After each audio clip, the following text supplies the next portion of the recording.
हमारे पास स्किल्स नहीं है या हमें स्किल इस्तेमाल नहीं करना आता? देखिए, हमने अभी तक मुझे बताया ना कि अगर मैं बॉलिंग की बात हो रही है, हमारे बॉलर्स और बुमराह की बॉलिंग अगर आप देखें तो आपको फ़र्क खुद नज़र आ जाएगा। और हमारे बॉलर्स भी, आप पिछले ये जो जोड़ी 3-4 बॉलर हमारे खेल रहे हैं, they been playing from last 5-6 good years, और ये अच्छा खासा टाइम होता है अपने आप को इम्प्रूव करने का। लेकिन हमें उस तरह की improvement, they are exceptional bowlers, good bowlers, but उस तरह की इम्प्रूवमेंट हमें नज़र नहीं आई जो हम बात बुमराह की कर रहे हैं ना, कि अब हम ये बात, जैसे वसीम भाई ने भी बोला कि हम शाहीन के बारे में बोल सकते हैं, नहीं, शाहीन के पास अभी उस तरीके की इतनी स्किल्स नहीं है जितनी उसको डेवलप करनी चाहिए। उसका इन स्विंग बहुत अच्छा है, अब उसने ग्रेजुअली आउट स्विंग करना शुरू किया है, बट अभी भी वो बात हुई कि कब यूज़ करना है, वो आते हैं तो पता होता है कि पहला बॉल उन्होंने इन स्विंग ही करना है। तो यहाँ पे थोड़ा सा, और फिर कंडीशन को असेस करना, जैसे कल मैं वो बात करने लगा था कि आप देखें पहले ओवर में अर्शदीप को 13 हुआ,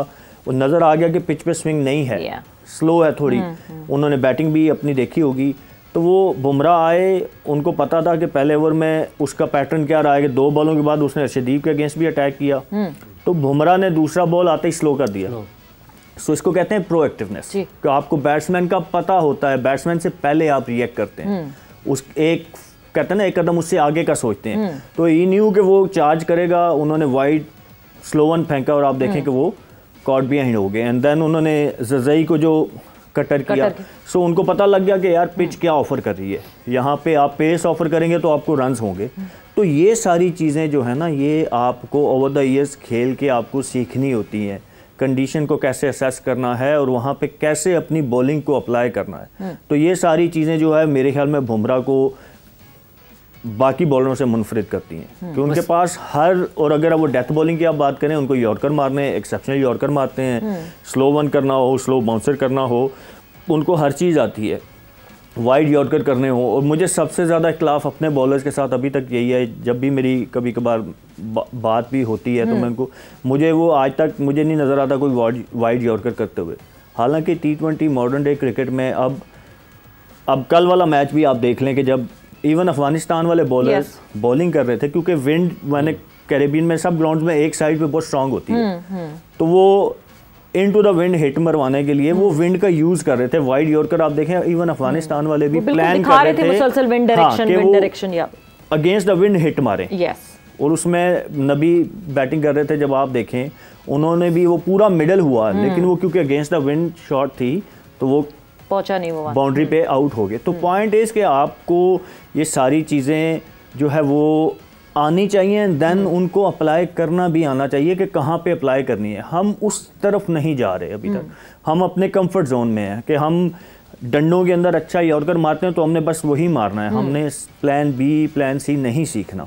तो मेरा इख्लाफ यही रहता है। वो यॉर्कर करते हुए भी डरते हैं कि कहीं फुल टॉस ना हो जाए, कहीं वो यॉर्कर करते हुए भी हमें वो यॉर्कर्स इतनी फ्रीक्वेंट नहीं दिखते ओवर द पीरियड ऑफ सवेरा। जब आप 6 के 6 यॉर्कर मारेंगी ना, तो आप नहीं, उस पे आपके इतनी एक्यूरेसी किसी बॉलर के पास नहीं होती।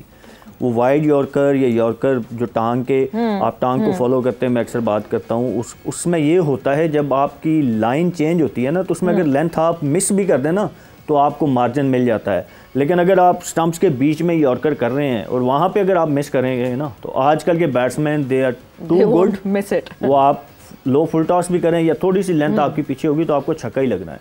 तो जब आप लाइन चेंज करते रहेंगे ना, लाइन मैटर्स के, बैट्समैन एक चीज़ अगर लाइन अप कर लेता है कि ये मुझे बीच में ही कर रहा है, वहाँ पे अगर आप वाइड यॉर्कर कर देंगे ना तो उसके लिए एक सरप्राइज होगा। या मैं एज ए बैट्समैन खड़ा हूँ तो मैं सोचूंगा यार ये मुझे वाइड यॉर्कर करेगा, मुझे स्टंप में यॉर्कर करेगा, ये लेग यू नो प्रिडिक्टेबल नहीं होना चाहिए। Death bowling is always about कि आपने अनप्रिडिक्टेबल रहना है, बैट्समैन को पता नहीं होना चाहिए कि आप कौन सा बॉल करने जा रहे हैं। तो ये सारी चीज़ें वो बुमराह में आप देखेंगे तो आपको क्लियरली उनकी, अगर आप पावर प्ले की बॉलिंग देखें, उनके लाइन और लेंथ का कंट्रोल देखें, वो कभी मुंह में बॉल नहीं करेंगे, अच्छी लेंथ पे आउट स्विंग इन स्विंग अगर उन्होंने करना है, स्विंग ऑफर नहीं हो रहा तो फ़ौरन प्लान बी पे स्विच कर जाते हैं वो, कि यार यहाँ पे मैंने स्लो वन करने हैं, या आप यॉर्कर शुरू में करना शुरू कर देते हैं। सो ये सारा basically the bottom line is कि आप जितना जल्दी असेस करेंगे कंडीशन को कि पिच क्या ऑफर करिए, फिर आप अपने आप को उस हिसाब से अपनी बॉलिंग को उसके ऊपर अप्लाई करते हैं। वसीम साहब, ये जैसे अभी बयान किया है सुहेल साहब ने उसकी बॉलिंग को, कि पहला ओवर उन्होंने अर्शदीप का देखा, दूसरा जब वो खुद बॉल करने के लिए आए उन्होंने उसको स्लो बॉल दूर खिलाया, मतलब वो सोच रहे थे कि अब गुरबाज ने ये काम करना ही करना है। तो ये चीज़ तो आपको बिल्कुल फौरी तौर पर खिलाड़ी खुद फैसला करता है ना। चूँकि मवाजना भी हुआ पाकिस्तान का, हमारे यहाँ ये वाली चीज़ क्यों नज़र नहीं आती? आखिर 5-6 साल किसी भी क्रिकेटर के लिए बैनुल-अक़वामी सतह पर बहुत होते हैं, कोई कम वक्त नहीं है। तो क्या बातचीत नहीं होती कि एनवायरनमेंट का बड़ा फ़र्क होता है कि आपकी सराउंडिंग में कुछ ऐसी चीज़ें नहीं हो रही हैं जो कि प्योरली क्रिकेट रिलेटेड हैं, जो आपको ड्राइव करती हैं कि क्रिकेट के ऊपर बात करने के हवाले से? देखिए, स्किल्स तो डेफिनेटली आपके पास होनी चाहिए। जैसे सुहेल ने बात की है कि सारे बॉलर्स के पास सारी वेरिएशंस कोशिश करें कि वो होनी चाहिए। ऑब्वियसली हर बंदे के पास हर चीज़ नहीं आ सकती, लेकिन मैक्सिमम जो भी आपके पास 3 हैं, 4 हैं, 5 हैं, वो चीज़ें आपके पास होनी चाहिए। फिर इसमें बात फिर प्लानिंग की आ जाती है। टू बी ऑनेस्ट, हमारे कल्चर के अंदर जो मैंने देखा है कि हम लकीर के फ़कीर हैं। जब ये बातें डिस्कस ही नहीं होंगी वाइड यॉर्कर्स वाली, या हम प्रैक्टिस के अंदर उस तरह के सेशन ही नहीं करेंगे, तो वो डेवलप भी नहीं होंगे। क्योंकि ये प्लेयर्स, आप डोंट फॉरगेट कि ये इंटरनेशनल टीम के साथ ही हमेशा, ये कि आगे कैंप्स नहीं इनके लग रहे, ना ये आगे डोमेस्टिक खेल रहे हैं, ये अपने आगे स्किल्स को बहुत ज़्यादा आगे इम्प्रूव करें। जो भी इन्होंने करना है विद इन द टीम रहना। तो आई थिंक मैं थोड़ी सी रिस्पॉन्सिबिलिटी अपने कोचिंग स्टाफ के ऊपर भी डालूंगा कि आपको बॉलिंग कोच है, क्या वो उसने क्या प्लान्स डिस्कस किए हुए हैं, क्या हमने वाइड जैसे यॉर्कर्स की बॉलिंग बात कोच कर ने रहे तो हैं। बुमराह को नहीं बताया होगा ना प्लान बी पे अब शिफ्ट हो जाओ, अब तुम्हें प्लान सी पे चला जाना। एक ह्यूमन इंस्टिंक्ट होती है ना खुद करनी है कि ना, मैं एक डेड एंड पे फंस गई हूँ। एक ह्यूमन इंस्टिंक्ट होती है कि अगर एज अ पर्सन भी मैं फंस गई हूँ तो I find different ways to get out of here. वो तो एक ह्यूमन इंस्टिंक्ट है, वो कैसे वो फ्यूज आउट हो गई है हमारे। सरफेस की बात होगी कि कोई एक डिफरेंट सरफेस आ गया आपके सामने कि नॉर्मली ऐसी पिच नहीं है, लेकिन अब मॉइस्चर था तो ग्रिप होना शुरू हो गया है। तो रिजवान को जहाँ से उसने आउट किया है, तो क्या उसके एनालिस्ट ने उसको नहीं बताया होगा? क्या उसके बॉलिंग कोच ने उसके साथ नहीं डिस्कस किया होगा? ये जब बाबर को जहाँ पे आउट किया है, तो बुमराह को ठीक है, उसकी अपनी भी रीडिंग होगी, बॉलर्स की होती है।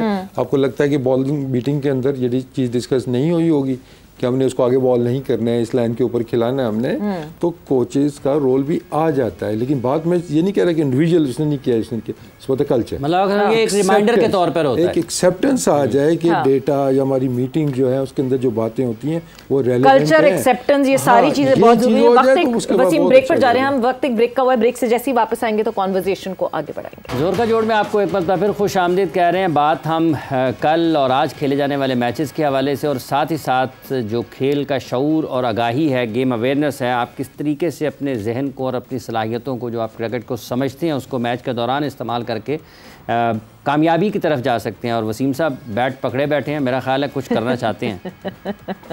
वसीम साहब कोई बैटिंग करना चाहते हैं?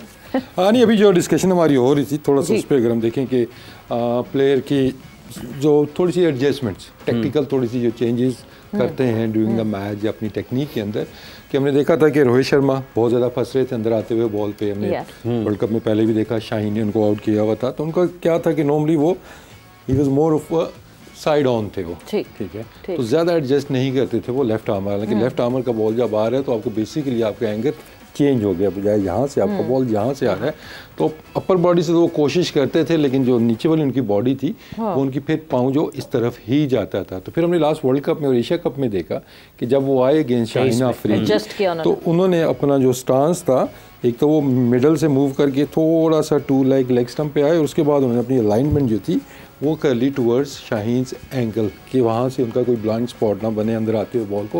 अब वो बेहतर तरीके से वो मैनेज कर रहे हैं। लेकिन अभी जो सुहेल बात कर रहे थे ना, दैट इज़ वेरी इंपॉर्टेंट कि जब आपको पता है एज अ बैट्समैन एडजस्ट किया है ना मैंने, अगर तो बॉलर ने भी करना है, तो बॉलर ने भी करना है। और दूसरा देखें, एज अ बैट्समैन मैं कोई एक चीज़ अपनी बेहतर करने जाऊँगा ना, तो वो that will disturb my other thing.